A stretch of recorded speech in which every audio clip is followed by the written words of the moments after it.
Avengers பட விழாவிற்கு படுமோசமான ஆடையில் சென்ற ரம்யாவால் சிலர் முகம் சுளித்துள்ளனர்.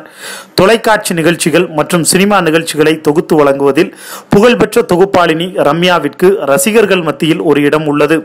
ஜோடி நம்பர் 1, உங்களில் யார் அடுத்த பிரபுதேவா உள்ளிட்ட பல பிரபல நிகழ்ச்சிகள் தொகுத்து வழங்குவது மட்டுமல்லாது, ஓகே கண்மணி, மாசு என்கிற மாசிலாமணி, வனமகன் ஆகிய படங்களில் சின்ன கதாபாத்திரத்தில் நடித்த ரம்யா தற்போது கதாநாயகியாக நடிக்க ஒப்பந்தமாகியுள்ளார். 2014ஆம் ஆண்டு அப்ரஜித் என்பவரை திருமணம் செய்து கொண்ட ரம்யா பிறகு கருத்து வேறுபாடு காரணமாக பிரிந்துவிட்டார். விவாகரத்து பெற்றதும் மீண்டும் தனது பணிக்கு திரும்பிய ரம்யா அடுத்தடுத்த படங்களில் நடிப்பது, நிகழ்ச்சிகளை தொகுத்து வழங்குவது என படு பிஸியாக வலம் வருகின்றார்.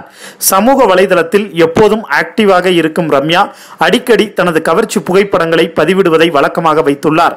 அந்த வகையில் தற்போது விரைவில் வெளியாக இருக்கும் அவெஞ்சர்ஸ் தமிழ் படத்தின் விழா ஒன்றில் பங்கேற்ற அவர் அந்த விழாவில் மிகவும் பிட்டான ஆடை அணிந்து சென்று அனைவரையும் ஈர்த்துள்ளார், சிலரை முகம் சுளிக்க வைத்துள்ளார் என்பதும் குறிப்பிடத்தக்கது.